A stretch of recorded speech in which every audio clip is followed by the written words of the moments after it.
All right, hey everybody. Welcome back to History 1302. This lecture is called American Empire. I bet you didn't know we were an empire. Well, maybe you did.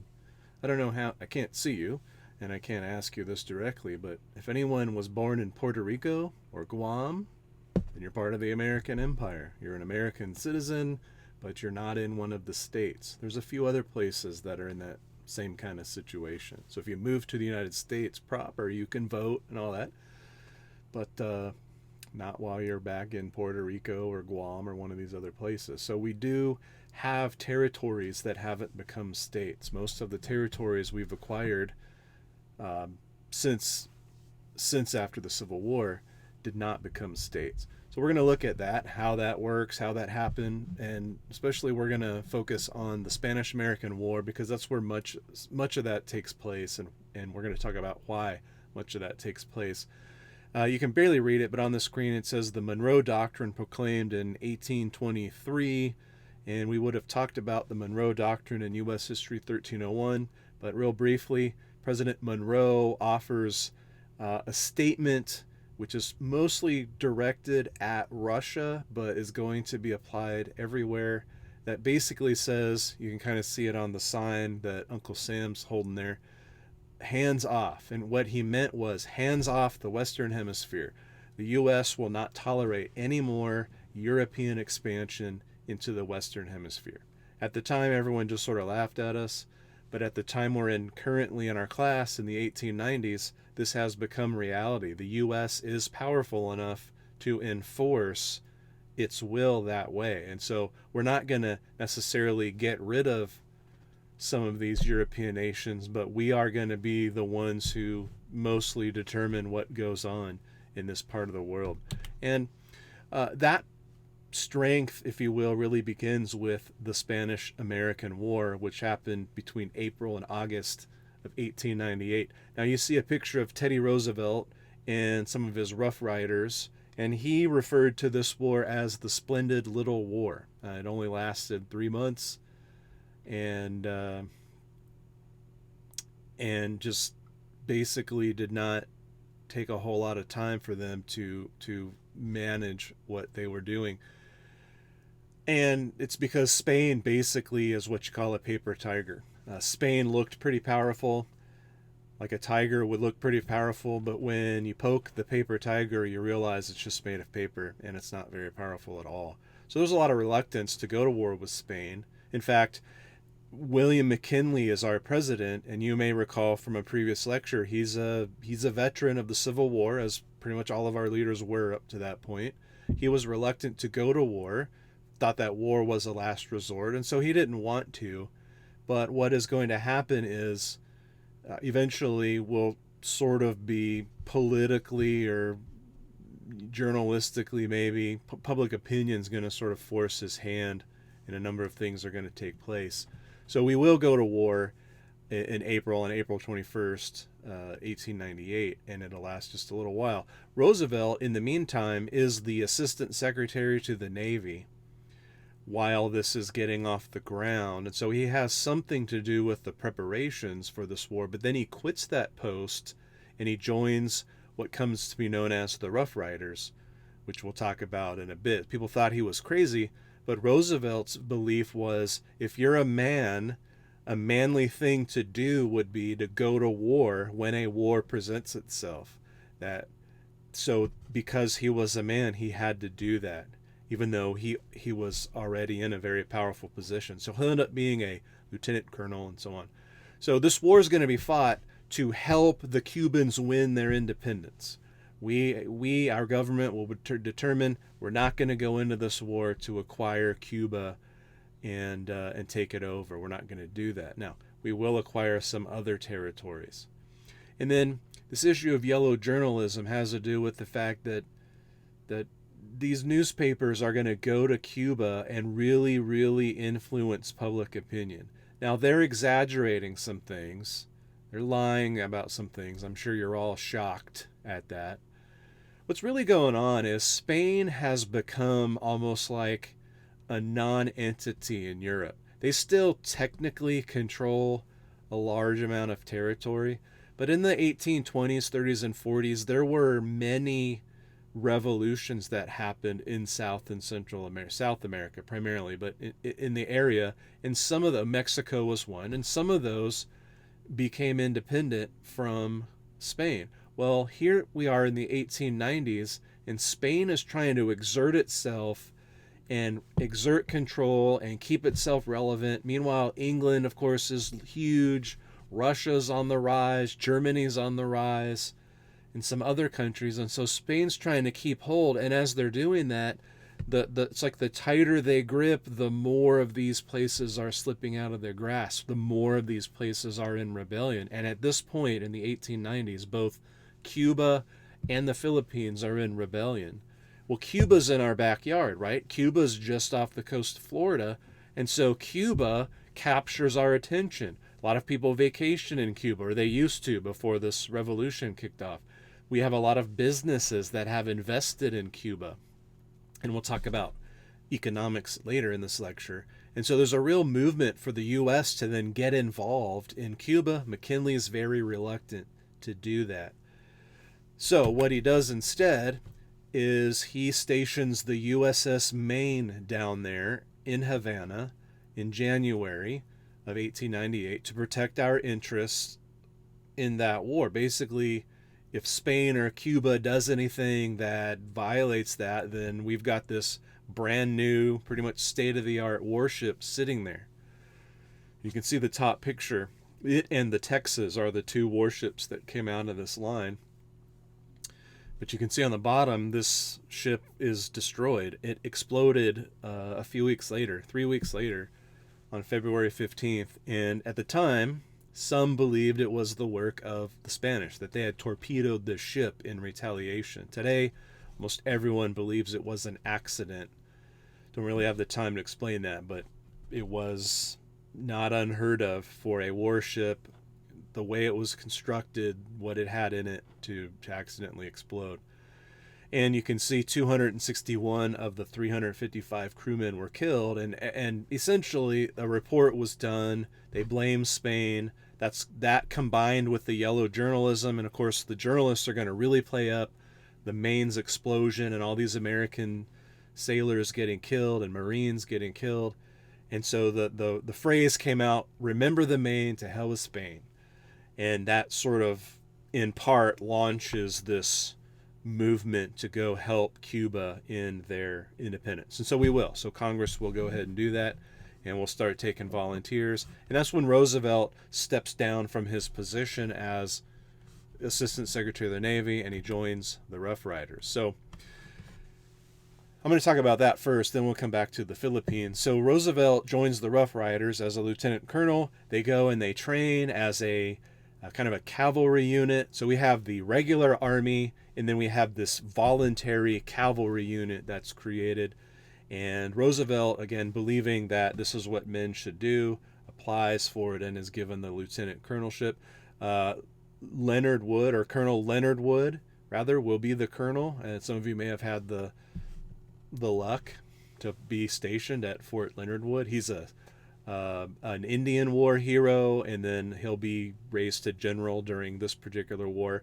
Roosevelt will be promoted to colonel. He's quite an effective leader, it turns out. They're going to get people to volunteer for this unit, and basically the rules are, the qualifications are, you got to be able to ride a horse and you got to be able to shoot.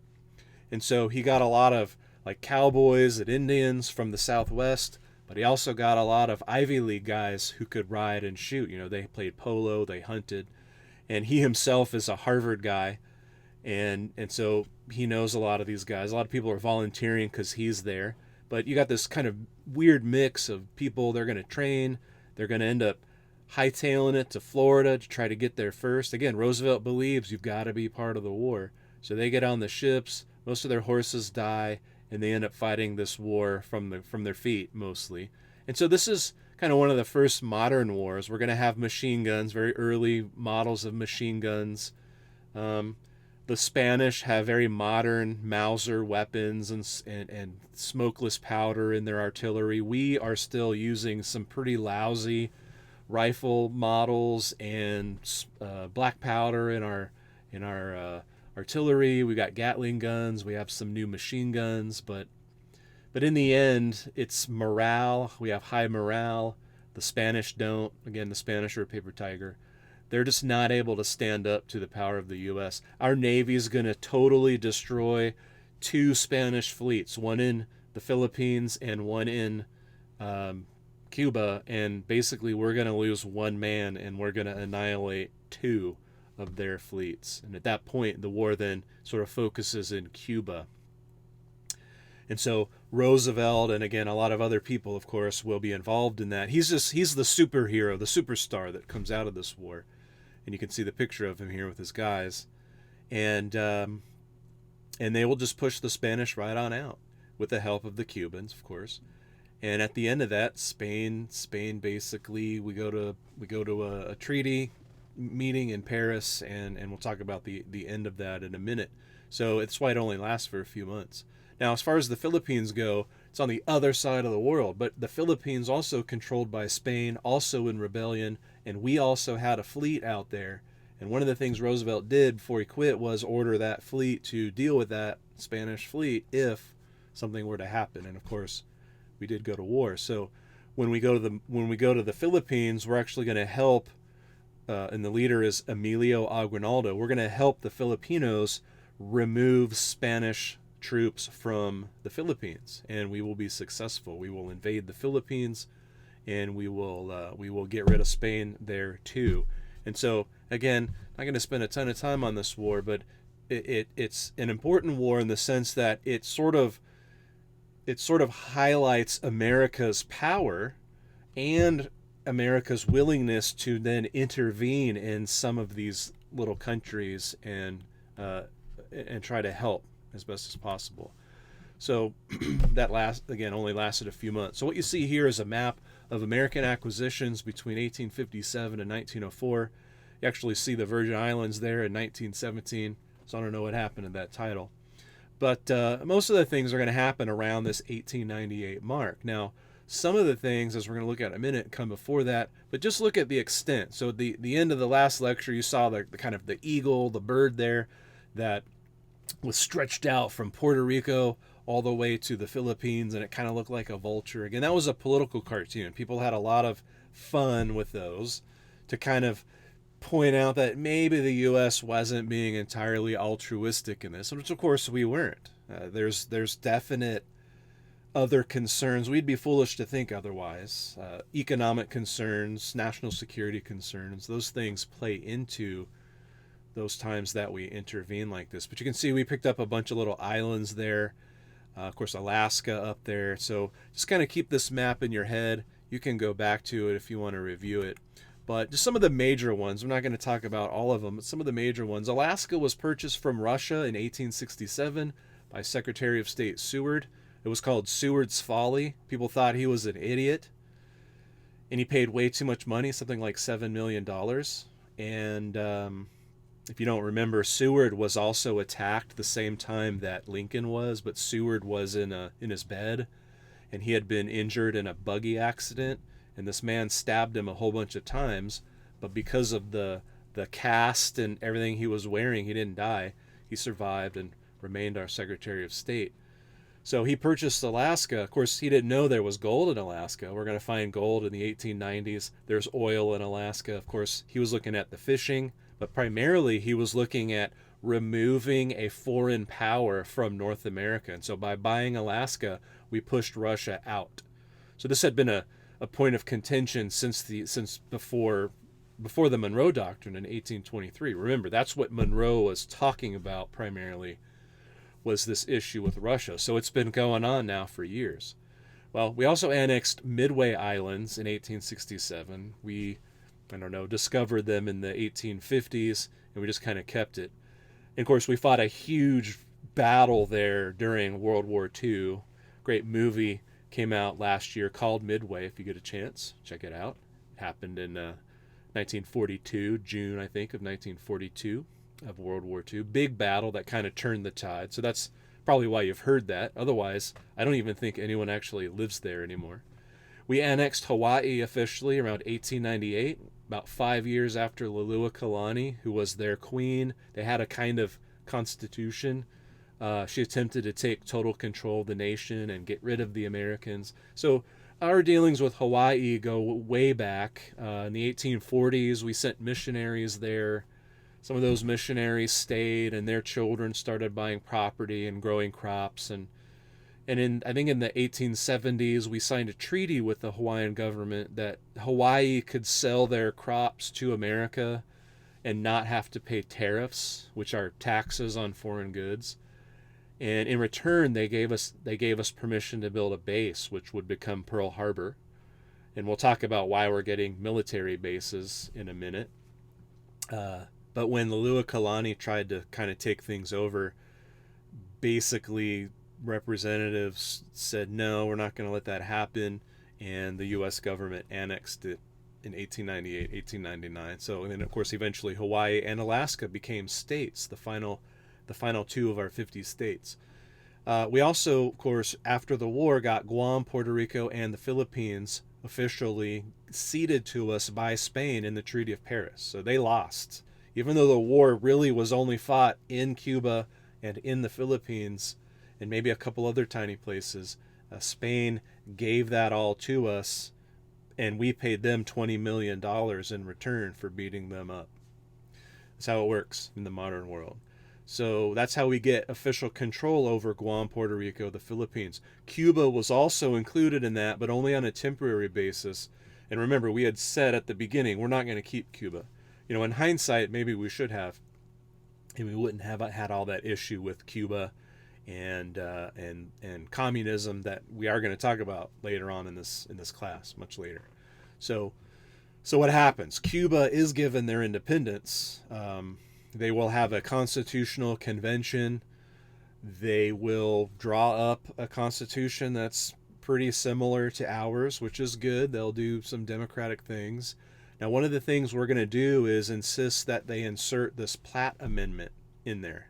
So don't get confused with amendments. You do get asked sometimes, you know, what is the 18th Amendment or the 17th Amendment? And again, we'll talk about what those are later.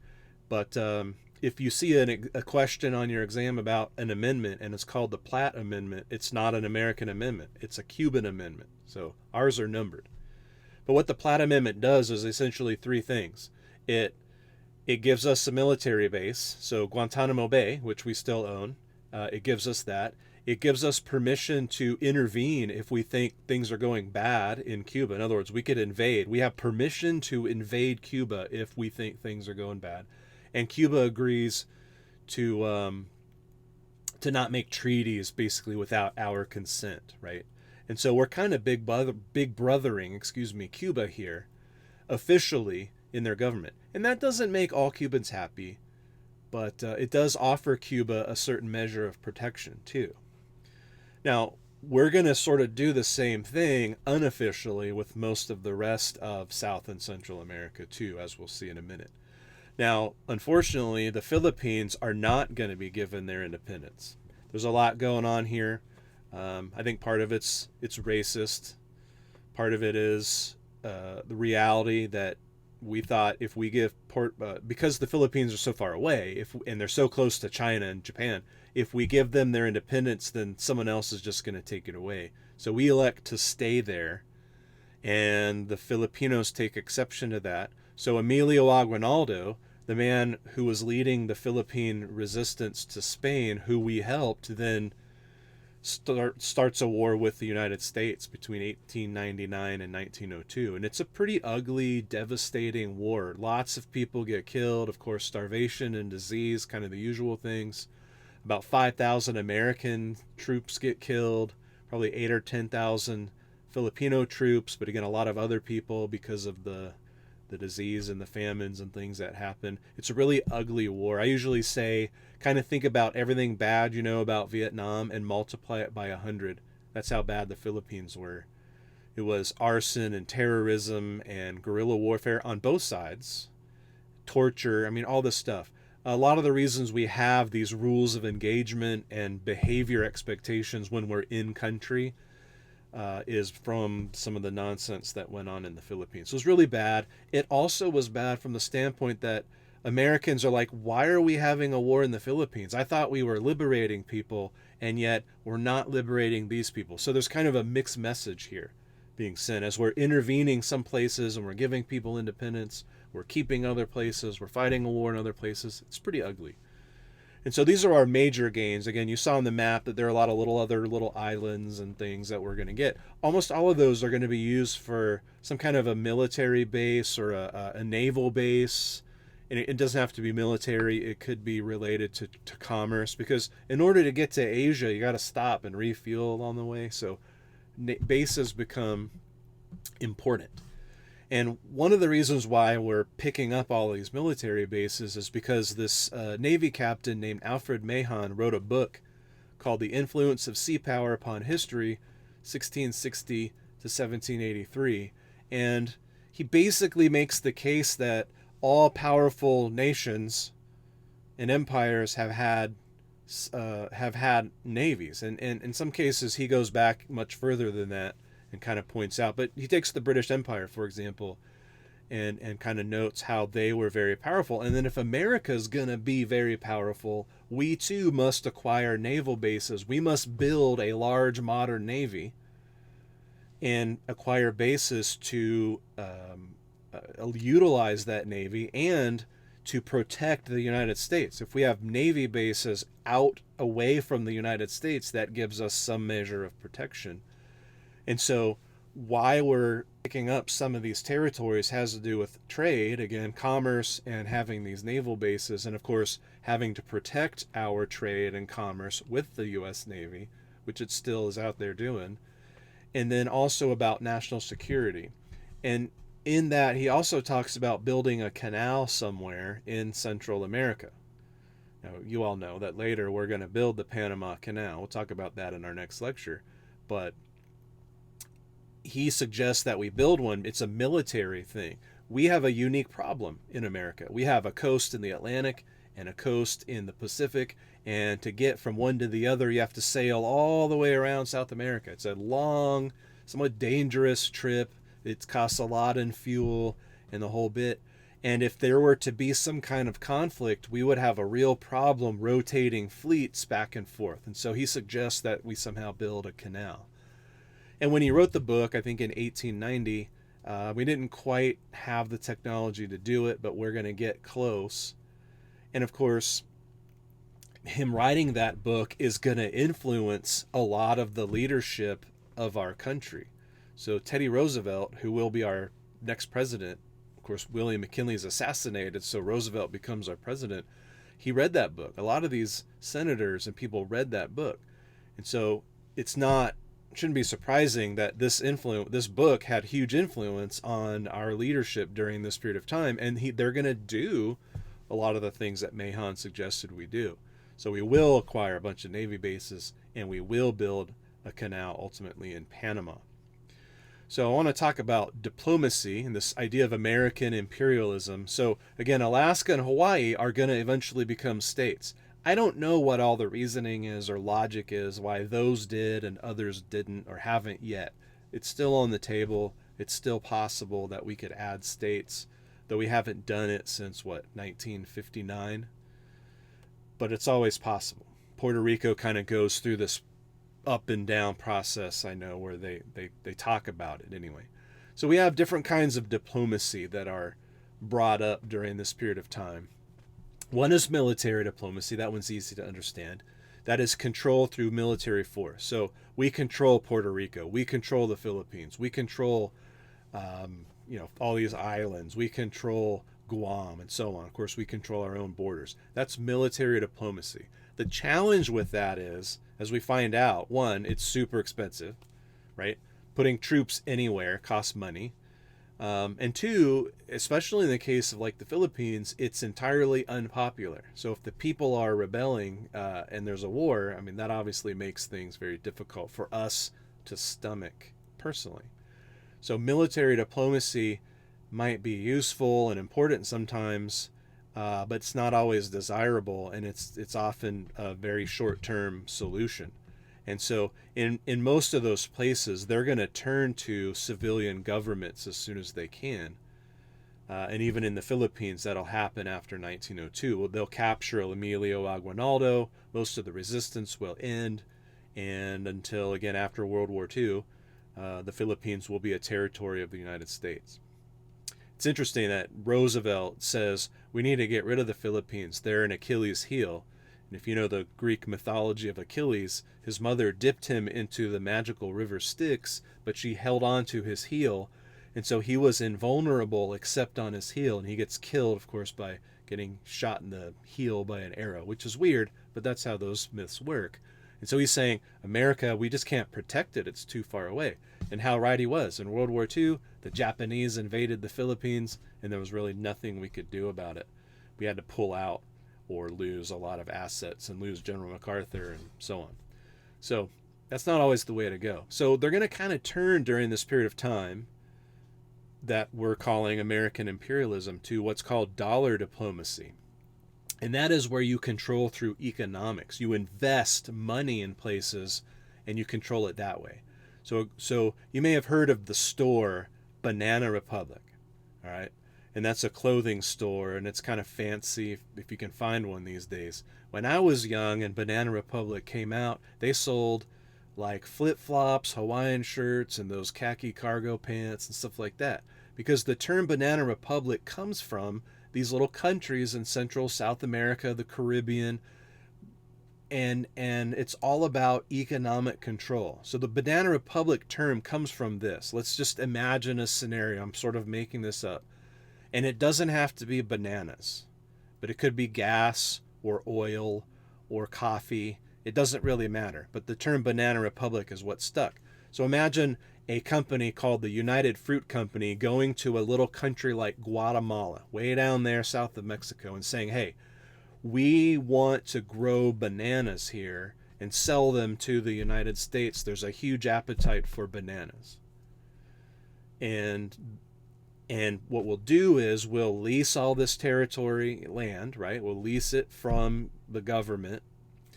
We will, of course, hire all these Guatemalan people to do the work, and we will pay taxes to the Guatemalan government. And then in return, those goods will be sold in America. And so a lot of money will be generated for everybody. This is like a win-win. Guatemala gets money from the United Fruit Company. Their people get employed at rates better than they've ever had before. And it really helps the economy, right? And so in the economic sense, it's a huge win. But think about the political ramifications of that. Now, Guatemalan's government, they can't just make any decision they want. They have to consider the United Fruit Company. They have to consider what the United States interests are. Because if they do something wrong, what if the United Fruit Company pulls out all their business? Then they lose all those jobs, they lose all that tax money, they lose everything. So in this sense, the U.S. doesn't directly control Guatemala. They don't have any troops there or anything like that. Now, on the other hand, the U.S. is going to protect Guatemala, right? And this is in keeping with Monroe Doctrine. We're going to protect everything. We've got our Navy out there doing its thing. We've got all these bases. So we don't have to put any military assets in Guatemala to protect it. But we also don't control it directly. We just control it because we've invested so many dollars there. So that's what a banana republic is. And again, could be bananas, could be coffee, oil, gas, you name it. Doesn't really matter. Those countries, though, don't want to lose American business. And then the final one is called moral diplomacy. And this comes along when Woodrow Wilson becomes president, who we'll talk about in our next lecture. But it's more about being a good neighbor, being helpful. And he sort of thinks dollar diplomacy is sort of not necessarily immoral, but not always good. And it's true. It doesn't always work out well. There's nobody else that can do it as good as we can. This lecture almost sounds like America's being mean and so on. And in some ways, we're bullying our way in. But in other ways, we're helping all these people like nobody else can. But moral diplomacy is about being a good neighbor, being a good friend. And there's a more educational component. And certainly we want to train these people to become more independent. And maybe that leads to more democracy and things like that. And Wilson's idea is, if they know we're trying to do the right thing and we mess up, they'll give us the benefit of the doubt. It's what friends do, right? It's what good neighbors do. So that's the basic fundamentals of American imperialism. And this doesn't really end. I mean, we'll slow down some of this stuff, but of course these kinds of things are still happening all over the world in some ways. So that is particularly big, though, during this period of time as we turn from the 19th century into the 20th century, and primarily before World War One. Things really change after World War One, especially after World War Two.